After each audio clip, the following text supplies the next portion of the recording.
Ya, alhamdulillah sidang berjalan dengan lancar ya. Ya, saya sebagai adiknya, apapun yang dilakukan Bang Amar itu tidak benar.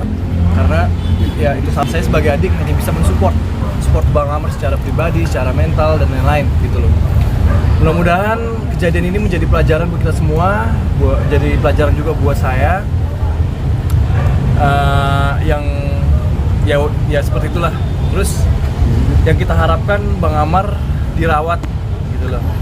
Yang kita harapkan, kita berharap Bang Amar bisa direhab gitu. Nah untuk selanjutnya mungkin saya didampingin sama pengacaranya Bang Amar, Abang nanti bisa dijelasin, dan teman-teman kalau misalkan mau bicara tentang apapun ntar sama Bang Emil gitu. Bang Emil, tadi ada perdebatan kondisi Bang Amar sendiri saat ini seperti ya, saya selaku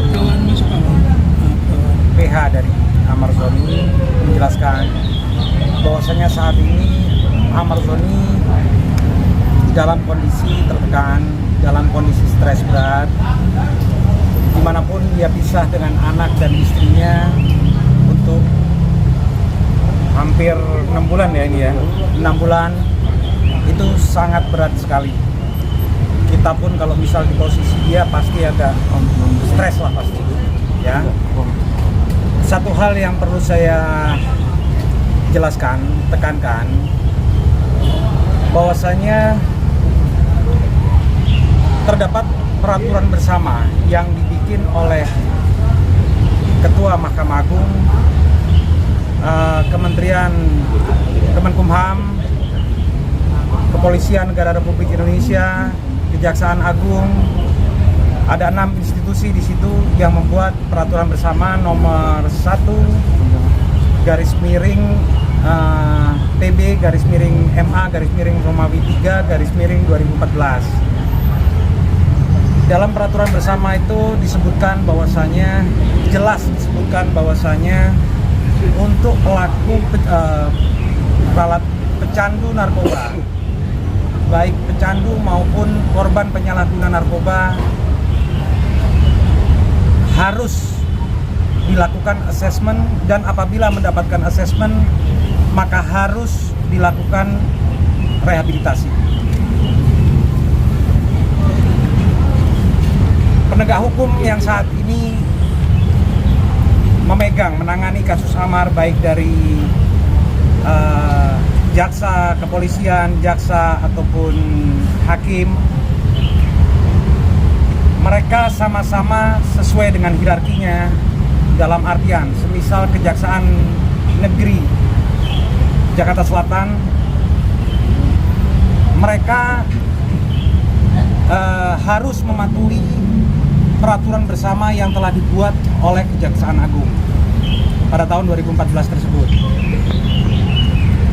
Nah, peraturan itu juga dibuat oleh BNN dan Kemenkes Republik Indonesia. Mereka semua menyepakati bahwasanya rehabilitasi dapat dilakukan dengan sebelumnya mendapatkan asesmen terpadu. Hal itu ada pada pasal 3 ayat 5 peraturan bersama tersebut. Nah,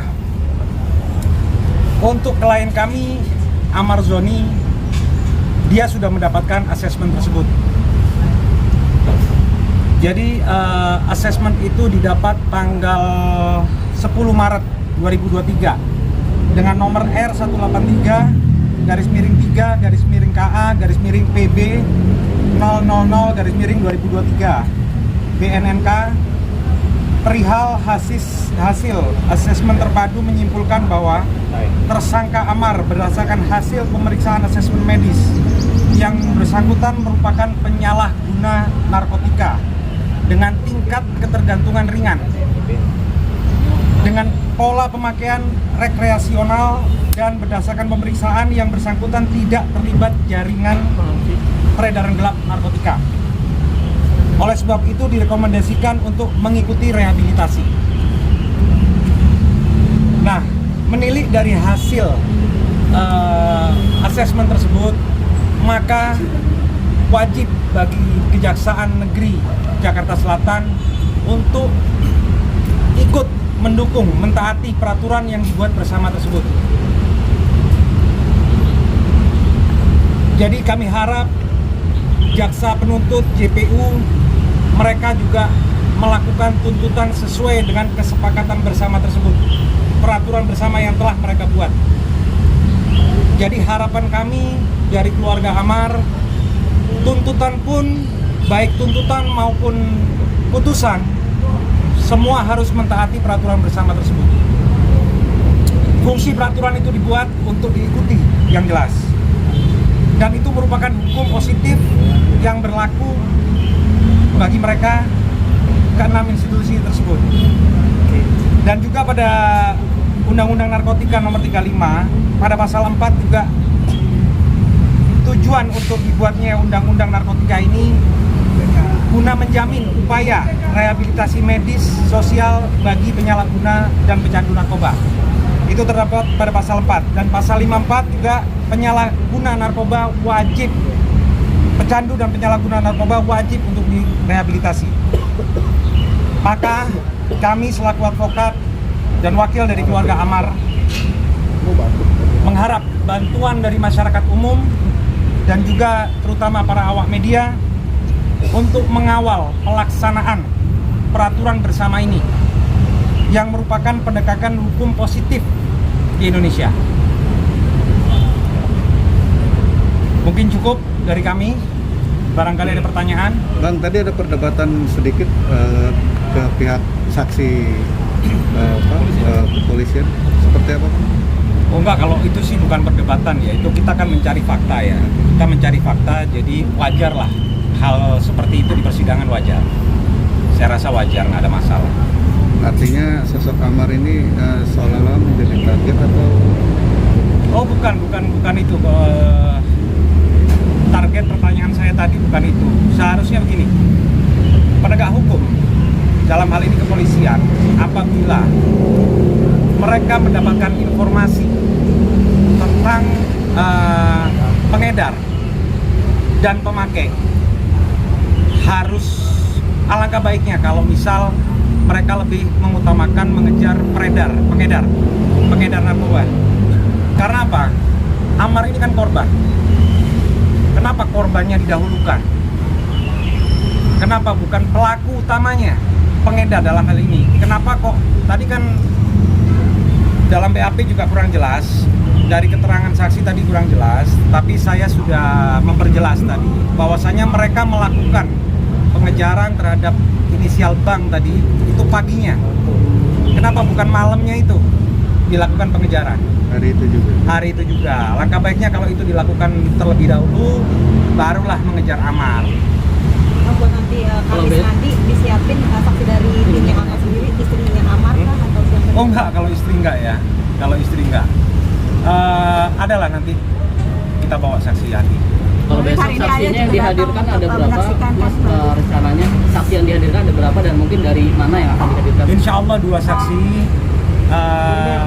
Siapanya nanti kita hari Selasa. Baru hari ini hari kan Kamis. ayahnya juga datang untuk melihat gitu kan bagaimana ini, kayak kondisinya juga agak kurang sehat.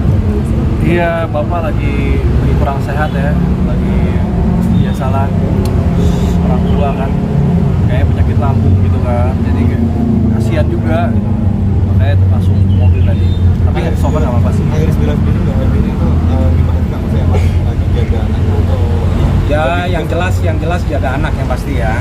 Yang pasti ada kewajiban dia harus jaga anak, apalagi anak-anaknya masih balita ya. Masih kecil. ada titipan ya dari Kak Iris juga mungkin untuk anak? Yang pasti doa pasti dia lakukan. Iya. Doa pasti, dia pasti dukung Amar Zoni 100%, saya yakin itu. Bang Adit, tadi ada bisikan apa sih dari Bang Amar ke Bang Adit? Ada bisikan apa tadi? Bisikan nggak ada sih bisikan. Ketika pasca sidang itu tadi? Enggak, cuman jalan terus gitu aja. Nggak ada apa-apa kok, bisikan nggak ada. Kembali melihat Bang Amar mungkin gimana? Seperti apa? Apakah kurang nafsu makan kah selama perawatan sendiri atau Bukan, kalau dalam hal stres itu yang bisa menilai bukan kita ya. Kita kalau masalah hukum mungkin bisa tanya sama PH, masalah penyelidikan, tanya sama polisi. Tapi kalau masalah psikologis, psikis itu tanya sama psikolog. kita udah melakukan itu. Udah beberapa kali kita datangkan psikolog di rutan. Depan. Lihat kameranya di depan. Ya. Oke, Pak Bang Adit, Emil. selama kemarin ditahan sendiri udah berapa kali jenguk ke Ahmad? Dia sama Kak Bella sendiri udah Masih sering jenguk nggak sih Bel? Kalau Kaibel kan karena ngurusin Ayu sama Amala jadi kayak agak susah jenguknya. Bayang kalau misalkan di Cipinang, Bang Amar juga yang minta nggak usah dijenguk sama Kaibel gitu. Soalnya kan kasihan cewek jenguk sana gitu loh. Jadi yang jenguk ya kita aja, saya aja. Gua apa sih biasanya kan? Ada titipan dari Kak Ahmad sendiri. Nggak ada sih, cuman ngobrol ketemu gitu aja. Nggak. Makanan biasanya kayak gitu. Makanan ada di sana, ada kantin juga di sana kan. Kenapa nggak mau dulu ke Bang Ahmad? Tadi dibilang Kak Ahmad ini stres berat karena kangen nih. Kenapa nggak mau gitu? Karena Saat ini anak-anak lebih butuhin Lihat kamera Bang. Abel ya yang pasti ya. Anak-anak lebih butuhin Abel yang pasti ya. Sorry Ibel. Ya. Jadi Ibel lebih fokus untuk ngurus anak lah yang jelas. Tapi lebih hubungannya murung kan ya Bang, Ahmad sendiri lebih murung dan lebih kurus gitu apa karena membanding dengan anak-anak dan tidak di Ya, itu pasti lah ya. Jadi apalagi ini di sidang pertama. Betul. Bisa dilihat tadi Bang Amar seperti apa kan sama teman-teman semuanya gitu. Memang ya agak lesu gitu lah, iyalah pasti udah lama gak ketemu kan. Ketemu cuma paling video call aja kan. Jadi ya seperti itulah keadaan Bang Amar saat ini. Benar kata Bang Emil tadi, kita nggak bisa Bang Amar stres atau enggak, saya juga nggak ngerti gitu. Hasil dari psikolog sendiri Bang, hasil Nanti kita tunjukkan di persidangan nanti. Ibarat hubungan Kak Ahmad sama Kak Bella sendiri gimana sih setelah kasusnya? Apa makin podcast saling support kah atau mungkin enggak? saling support lah pastinya gitu kan. Kaibel pun setiap saat itu nanyain tentang Bang Amar, kabarnya. Terus tadi sebelum persidangan Kaibel nanyain lagi Bang Amar gitu, doain dari rumah, anak-anak juga pada doain. Sekarang Air sudah bisa baca doa juga ya, udah alhamdulillah baca doa, tadi udah doain juga buat dedinya, jadi ya it's okay gitu loh, nggak ada masalah apa. Menjelaskan ke anak-anak seperti apa, Bang Adit? Mungkin belum waktunya ya dijelaskan ya untuk anak-anak ya. Tapi kalau kondisi sekarang kayak Kak Iqbal udah ke orang tempat itu. Wah itu ke rumah dia sendiri lah, kan di Cinere ya kan rumah Kaibel sendiri. Gitu. Adit artinya Di orang tua kan Bukan. dari uploadannya sendiri. Enggak, cuma main aja kali ya. Adit artinya isu-isu keretakan rumah tangga berarti nggak benar ya? Enggak benar, insya Allah nggak benar. Itu rumor aja. Rumor aja lah, rumor negatif ya. Mudah-mudahan kita doain terus lah Kaibel Ya, sama Bang Amar. oke rekan-rekan wartawan, saya harap ada dukungan dari kalian, dari rekan-rekan wartawan untuk mengawal terus kasus ini, dengan tujuan Kejaksaan Negeri Jakarta Selatan harus merekomendasikan, menuntut Amar untuk rehabilitasi.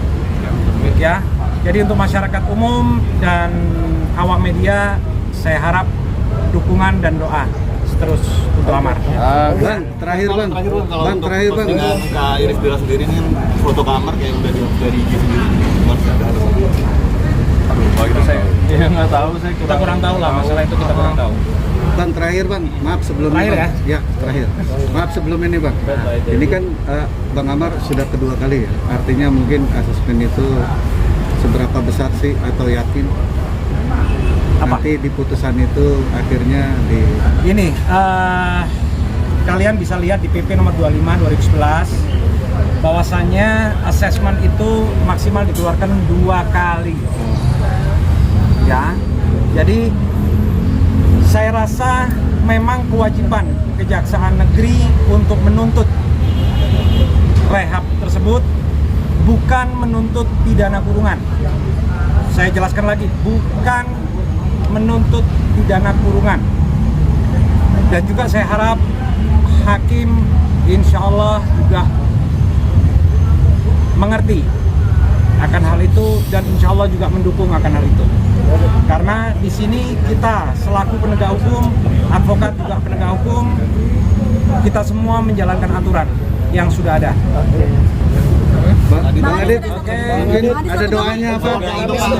Gimana supportnya untuk Kak Iqbal sendiri kayak gimana sama anak-anak kan ditinggal ayah kayak gimana? Wah sering kok nengokin. Sering nengokin. lah. Saya kan sering nengokin juga. Kalau Sering misalkan nengokin. lihat di YouTube juga kan kemarin kesana juga. Jadi ya kalau misalkan ada keretakan di rumah tangganya kayak Bel Bang Amar tuh rumor lah, itu masih dipercaya lah gitu kan. Jadi ya alhamdulillah Bang Amar sama Bel baik-baik aja, kita pun sekeluarga baik-baik Bel aja. terus nanya kondisinya Amar, Iya, terus betul. nanya dan kondisi perkembangan kasus, jadwal sidang terus tiap hari tanya dia. Iya betul. Ya, jadi bukan dia nggak care ataupun apa, bukan, tapi dia tetap care dan dia tetap mendukung Ya. suaminya. Bang Adit, Terakhir dari aku tuh. terakhir Bang Adit, terakhir Bang Adit, Terakhir ya. terakhir Bang Adit, Ya. untuk usaha-usaha Bang Amar sendiri sudah dihandle kah? Sudah ada ya? Usaha sudah ada lah, yang udah ada handle lah, wakilnya sudah lah, ada wakilnya lah. yang menghandle usaha-usahanya. Ya sekarang kita fokus aja untuk Bang Amarnya ya. Kalau terakhir pesan dari ayah sendiri, Ya, ini pasti terakhir. lagi dalam kondisi sakit gitu kan, dan masih membela anaknya. Ya, Yang pastilah orang tua ya. betul. Pasti orang tua pasti mendukung anaknya yang terbaik buat anaknya. Dengan dia datang juga support secara psikis juga buat anaknya, yang pasti tolong doa lah dari Ya. rekan-rekan semua. Oke sip. Ada pesan yang Papa sampaikan terakhir buat Amar? Ada pesan yang Papa sampaikan nggak sih ke Amar Jono sendiri? Pesannya adalah belajar lah ya. Udah kedua kali, jadi ini mudah-mudahan Insya Allah ini yang terakhir terakhir. kali. Insya Allah terakhir. Jangan ada lagi. Ya doa bapak pasti ya seperti teman support Bang Amar gitu kan. Ya tadi dibilang juga sama Bang Emil kondisi Bang Amar seperti apa, jadi bapak selalu support sama Bang Amar. Ya namanya juga anak. Ya iya pastilah. Gitu ya Mbak, makasih banyak. Oke, makasih banyak. Terakhir.